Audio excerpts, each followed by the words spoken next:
$1 of proof. True. That is $1 of proof. Yeah, you got me fooled right there. I ain't doing it.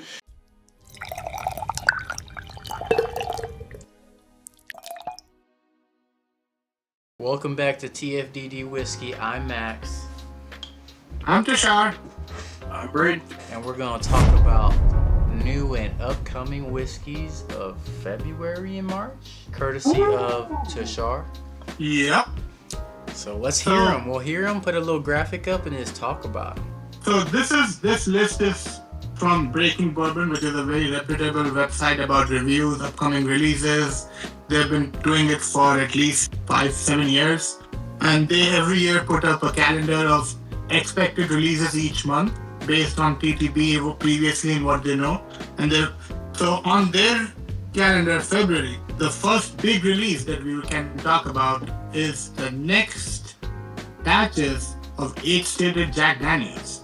I would say I would go crazy because I like 10 year a lot. I like 12 a lot, but Jack 14 I'm in love with that bottle. Like me and Jack 14 are hanging out on Valentine's Day. We're doing good stuff. You're cheap. You're cheating. Right. But I'm excited for the new batch. I'm excited for new batch of everything. It's harder to find.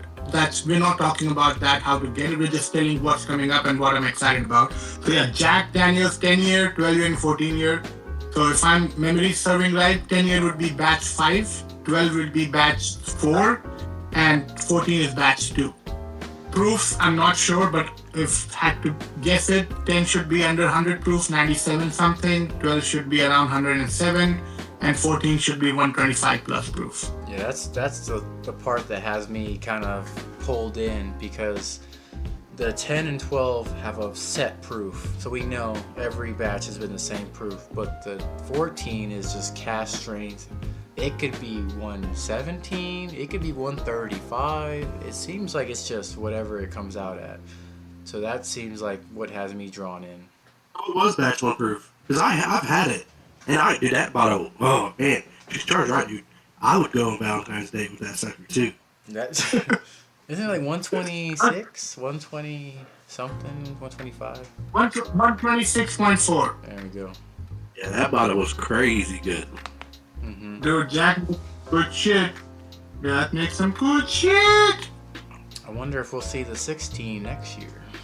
No, I think I read somewhere that in the next 2 years they're going to do an 18 year and then they're doing a 21 year. That's what I heard. So 18 are on the list whenever that happens. But yeah, Jack Daniels is also the #1 selling whiskey from US. The only that beats it is Johnny Walker.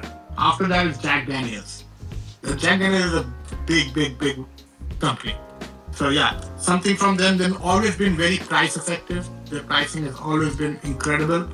Every time they put out a limited release, it's always been under $100. 14 was the first time they charged like 150, 130, whatever state requirements were. But yeah, I'm excited for those a lot. Next one on the list, unless Braydon has something. Real quick on the Jack, what's crazy to me, if they come out with a 21 year next year or whenever, knowingly 21 years ago that they're going to release it then. Like we got a 10, 12, 14 now.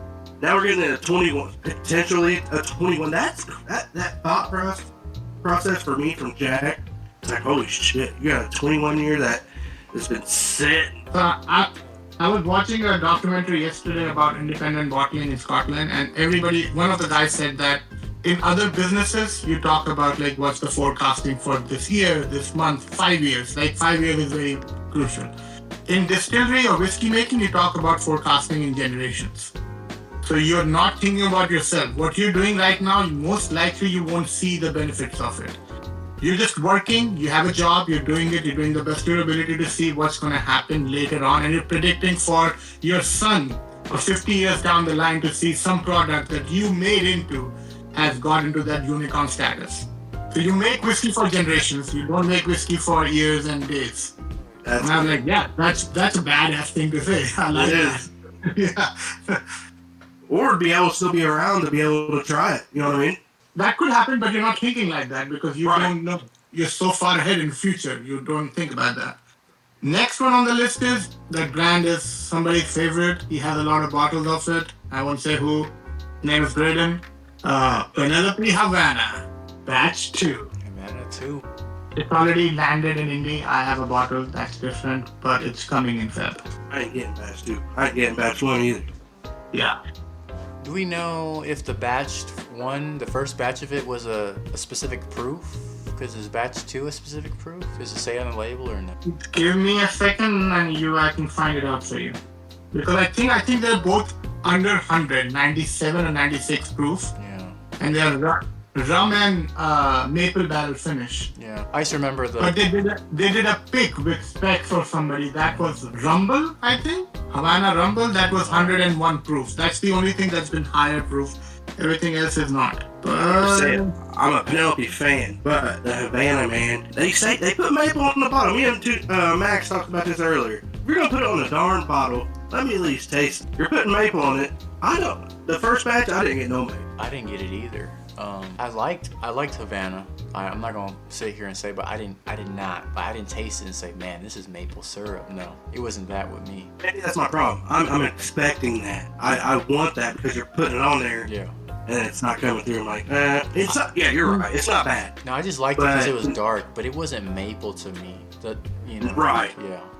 Yeah. So let me see. I have a picture courtesy of somebody. The proof is same on both batch 1 and batch 2. 46.5 ABV, so 97 something. Gotcha. Oh no, 93 something. My bad. Math is hard.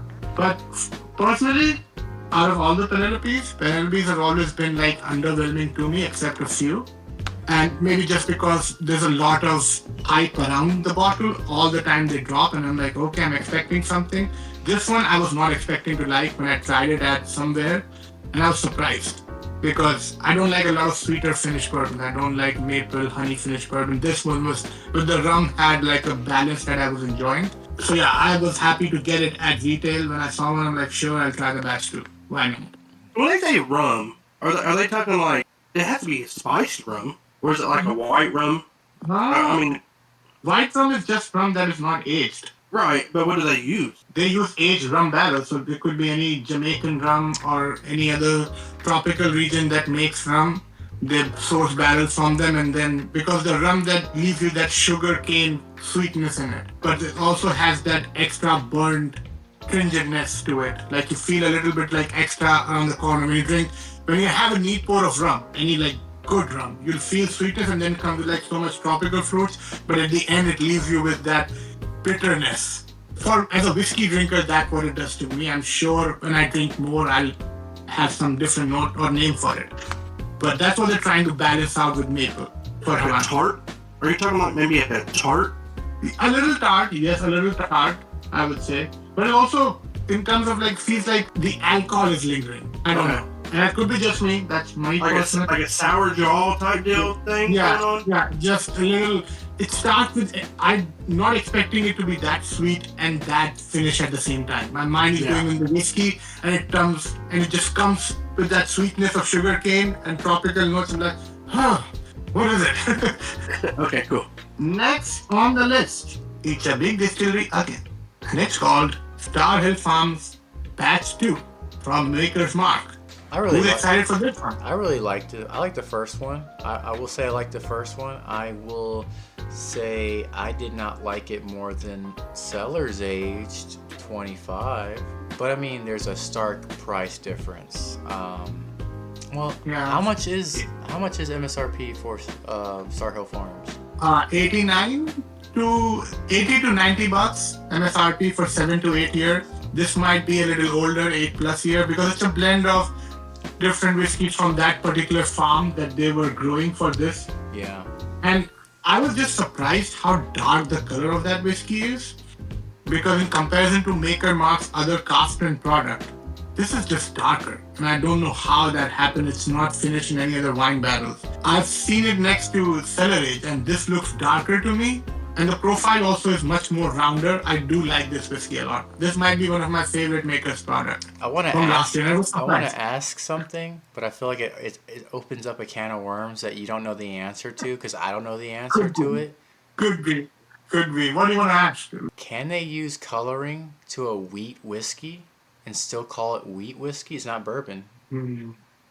I have not heard anywhere here somebody using coloring in whiskey. I don't know if they'd have to disclose it either. They might not need to disclose it. Could be. That's a very good question because bourbon can't have it. Yeah. But all these big distilleries go through a lot of pain saying that's not, but they also never say it's uncut, unfiltered, it's not NCF or it is NCF. So yeah, that's a marketing kind of stuff that they might undergo. Somebody who's watching this video might know more about this. Yeah. But I would be surprised if they did that. Like, Yeah, I'd be surprised too. I'd be surprised too. I don't know. I'm excited. I thought it was good. Tushar, you gave me a sample of it. I liked it. I think it was good. I don't know if it was miles high better than normal good picks of the stave, picks that, stores will do. But I don't know. Yeah, No, Tushar let me try that too, and I just wasn't the biggest fan. Yeah, you didn't like it. I think Johnny liked it a little more than you, but you were not a big fan of it. No. Yeah. And I agree with Max on the Stellar Age. I had a 2024 Stellar Age, blew my freaking mind. I like that one. But I just can't get behind that. All right, moving forward. March. Supposedly these are coming. Oh, I forgot. Before we go to March, today we saw a news clip on Instagram by a big whiskey reviewer and also Food and Wine did a whole article about it. King of Kentucky. Yeah, guys, King of Kentucky. Something that is only available in the state of Kentucky, somehow California and Texas, Arizona, but it's King of Kentucky. They're small batch. King is small now, but it's still King. Hey, go King. They're doing a small batch of 12-year and 18-year blends of single barrels that their master distiller was saving it for some special occasion. He realized this is the best time because the 250th anniversary for Brown-Forman as a company. So they're putting out these products. We don't know whether that will be every year. There are 3 batches. All of them have different proof points. This will be distributed in 36 states instead of just one state. So a lot of people should see them, at least in their market, if not able to buy them. And the MSRP is $300.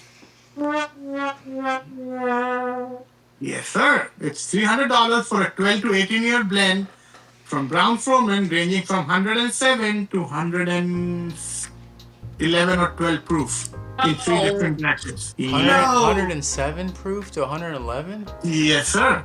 Let me double check that before I do that. Okay.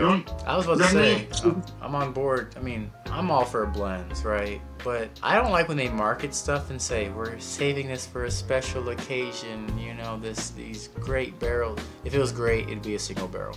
Let's be real, right?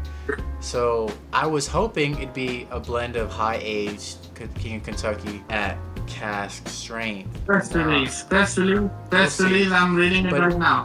Tushar did. Batch 1, 105 proof. Batch 2, 107.5 proof. Batch 3, 110 proof. Damn. That's expensive for 105 proof. I mean. And they did say each of the 36 states will get equal amount of allocations of all 3 batches. But it's $300. To put that in context, $300 is a lot of money to any context. I don't care. It's still a lot of money. King of Kentucky that they do once a year in October to December that you can only find in one state, hopefully, but other states get it too. It's $400 at retail at most places, unless you find it at Costco. That's the price this last year was at Costco was $399. The other places might be $400, $500. And that's a 16 to 17-year single barrels, which is much higher proof. So if you get to that, you're paying for a limited amount of bottles from that barrel. People who know King of Kentucky, I've only tried them. There are people who know much more than me, can roast me all they want to about it. But what my understanding is it's a very limited product. That's why it's so great. And the secondary on that goes from $1,600 to upward is your sky limit, depending on the older releases. So I think they're trying to cash in on that name. I'm not saying the juice will be bad. I'm sure the juice will be incredible. Brown-Forman has a plethora of great barrels that they can combine and make a really good bourbon. $300 is still a lot as a consumer to buy. People who are dumb like me and Max, when they see it, we will do that stupid shit because that's how we are, and we can't change ourselves at this point. but it's harder for anybody to find it at retail. But most likely you're going to see those on secondary.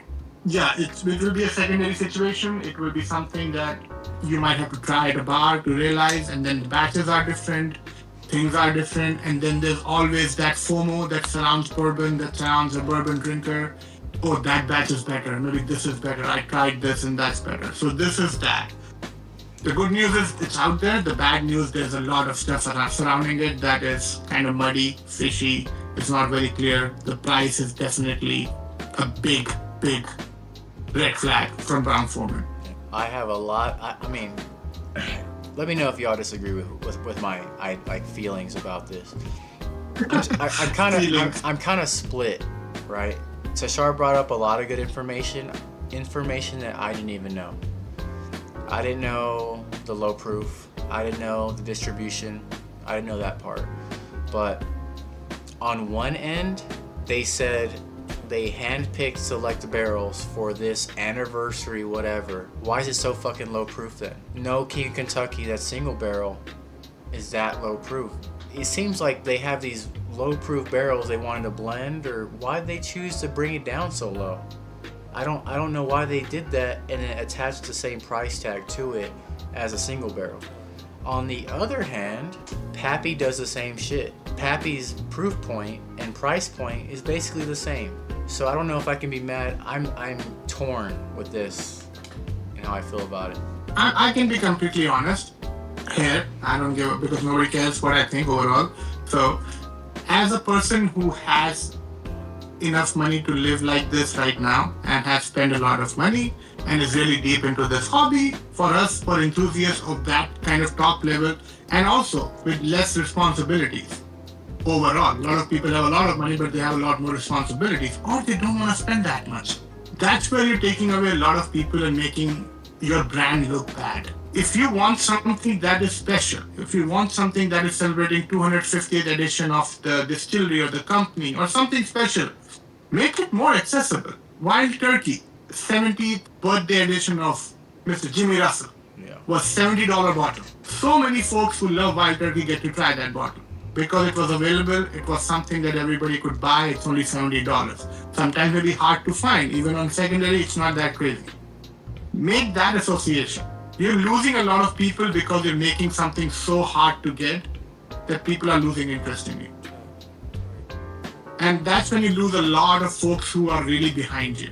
Now you're driven by money rather than actually caring about the people that you serve in terms of customers. Buffalo Trace, Brown-Forman, I don't know what they're thinking, what their numbers are. I don't see that. I might be in the minority that they don't even care about. Most likely that's the case because they're still making money from all their basic stuff, which is selling in bulk, and I'm just talking about a $300 bottle, which is only 5,000 bottles, and they don't even make profit on it. Could be the case. But I'm just saying, if we start as an individual of that 50, I always keep in my head 50,000 bourbon drinkers in this country who are very serious about bourbon. Very, very serious. Like, they take everything, they talk about it, they're very serious. Those 50,000 folks, they don't drive your sales, but we do drive the trends. We will focus on something else. Money is strict this year and next year, and nobody knows how the future will go. So spending something for $300 because it's very good, and it's a 12-year whiskey. 12-year whiskey used to be $50. $300 is a lot for a small batch 12-year whiskey. It shouldn't be that case. I don't care how good it is. I'll buy it because I can afford it, but I'm also aware of the fact that I should not be doing it. And that makes me not very happy about my purchase. Yeah. As honest I could be about it. Like, if I get the chance to buy it, I'll buy it, but I'm not going to be very happy with the price and the way the things are going up. I'm not helping anything in this matter. I'm just supporting something that I shouldn't. And that takes me away from the brand. That's a good point. Yeah, you look at us, vintage whiskeys and with high age statements, those prices were not like this. Where are we going? These prices are insane. We can have a different whole video, guys. We'll have a whole video about this at some point. Yeah. We'll see if our fourth guy, the fourth doppelganger, joins us at some point, and we'll go through a whole session about the pricing. We have that in mind. We have our very strong opinions about it, and we'll share it with you next time. But going back to the calendar, March.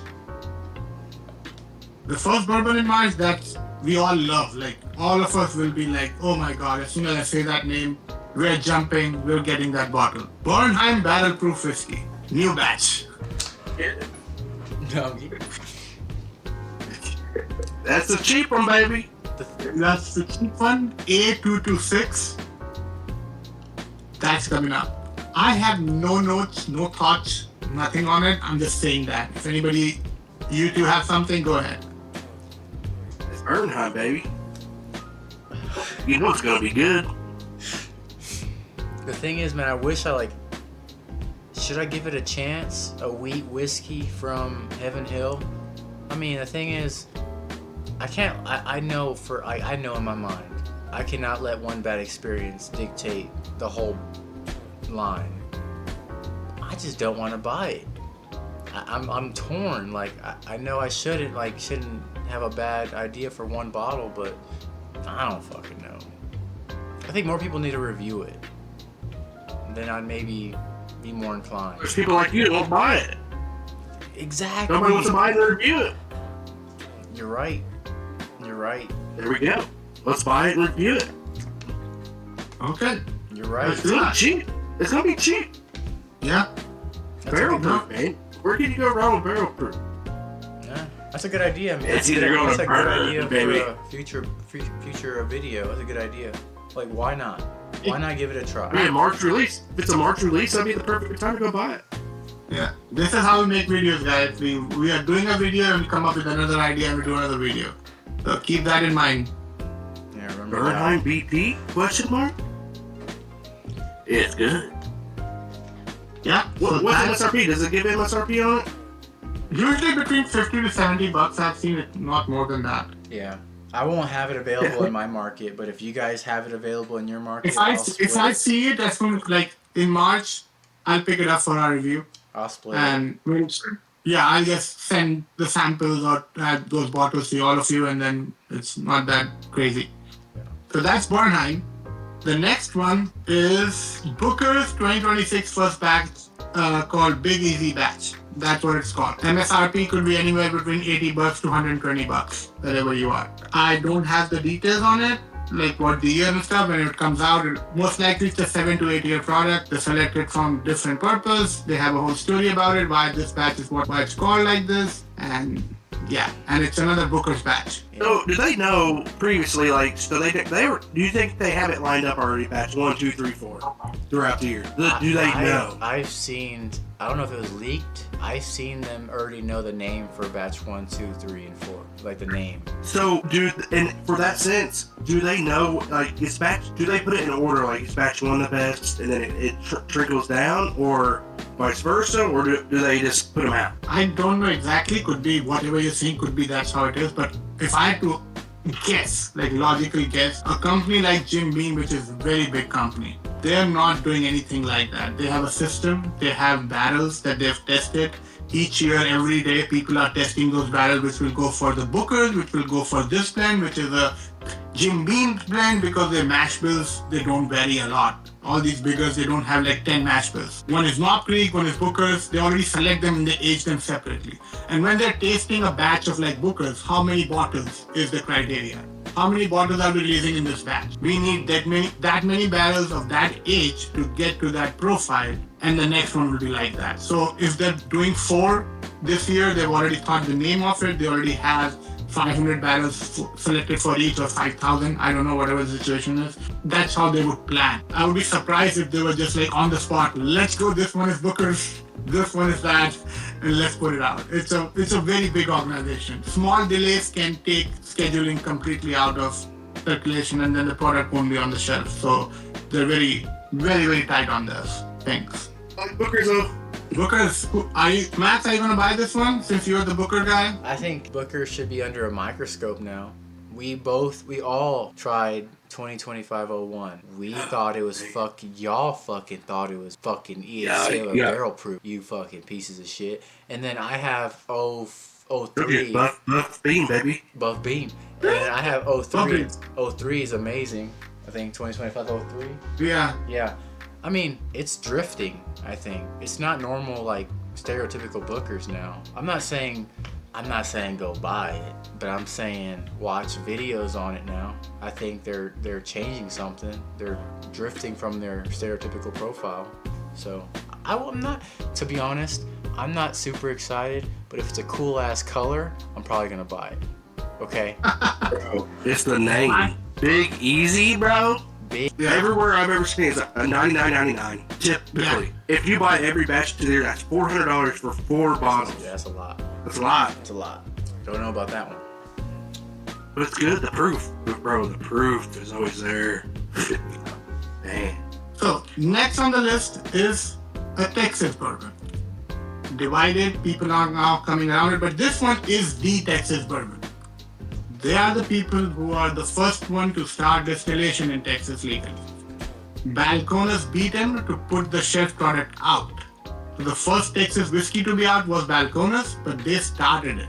And they were held by Jim Rutledge, who was a big Jim Four Roses guy when setting it up. I'm talking about Garrison Brothers. And this is the first time they're coming with a bottle in bond. So 4-year, 100 proof Texas whiskey. What do you guys think? Nope. I don't know what to think because this thing is 2 years old. So maybe a 4-year, double the age. Maybe it's really good. I've had 0 from Garrison Brothers. So Ooh. 0. No. Wait, no. No, I never had the cowboy from. No, 0. Yeah, never had anything. Braydon, have you had Garrison Brothers? Yeah, I have. I've had their single barrels. Single barrel. I mean, I can go buy a single barrel right now. But man, the price on them suckers. They like it.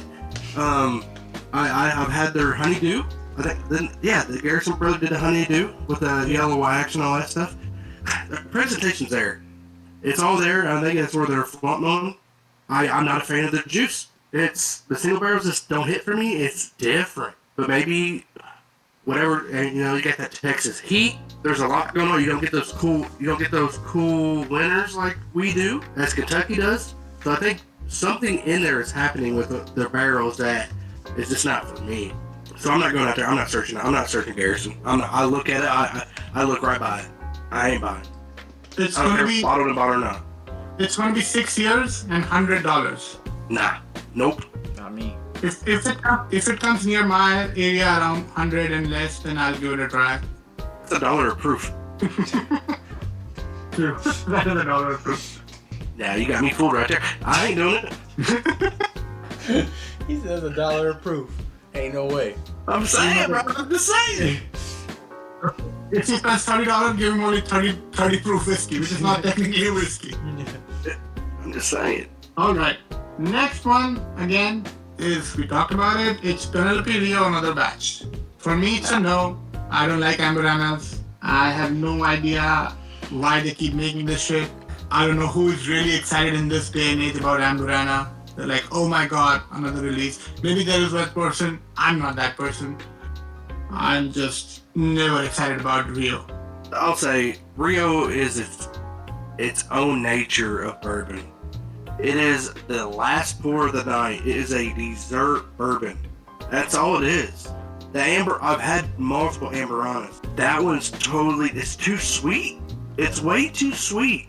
I mean, I'm a Penelope fan. The Rio's not for me. If it is, it's a dessert. It's after dinner. It's the last pour of the night. Because not only is it too sweet, it ruins my palate. It sticks around. Yeah. To me, it don't feel like a traditional Amburana. I've never been a fan of Amburana, anything I've tried, so it's always a no for me. If I get it, I get it for somebody else. I'm not keeping it. I'm not having it. It was $100. Usually $79 to $90, something in that range. Yeah.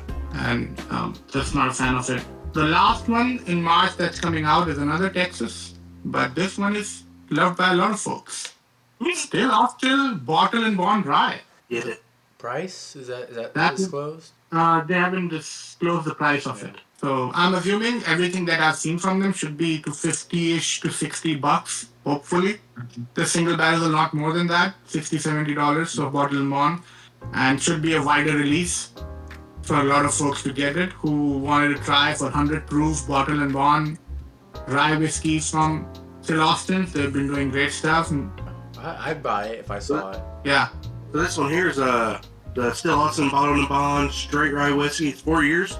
So this might be the spring release. Maybe they do it every year, and this is the first time I'm noticing it. I didn't know they did a one.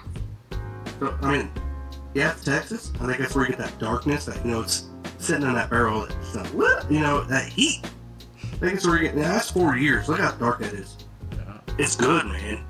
I think Still Austin's put out a good product. I like Still Austin. Until I've had something bad, I won't talk shit about them. That's all we have that we know of that's releasing in the next 2 months, including this one. And this was spring of 2025. Spring 2025. This is a spring 2026 release. Cool. So I definitely need to get it and compare the two because I'll have plenty of this because I don't go to it every day. Yeah, And honestly, I'm not the biggest rye fan either. So. But this one, I can enjoy it. I think we're looking at everything, and we might do this kind of video again in the next month for April and May. Every 2 months in advance, we'll do a video like this where we just put out from this calendar. This is all subjective to change. There's a big asterisk on it. We're talking about a list from internet from a guy who knows enough. We don't know what special product somebody will launch when, right? Distribution delays, TTP delays. I'm just saying what we think. Whenever you guys get it in your area, you decide. But we'll continue to do videos like this just so that you have something to refer to. It's a good idea. I mean, we're not talking about every single product out there. We're talking about what they're talking about, the releases that are coming out. So, I mean, there's a shit ton more releases, right? We'll be busy. We ain't know about them. We'll be sitting here 25 hours a day, 8 days a week talking about this shit. That's why we're gonna choose this what's available because this is what's been announced. Things change. Some special press release comes up. If we get to know about it, we'll put it in the video again. Like we did the King of Kentucky, which was not in this list, but it came out. I think with that, we can just say cheers. Cheers. TFDG Whiskey. See you next time. See you next time.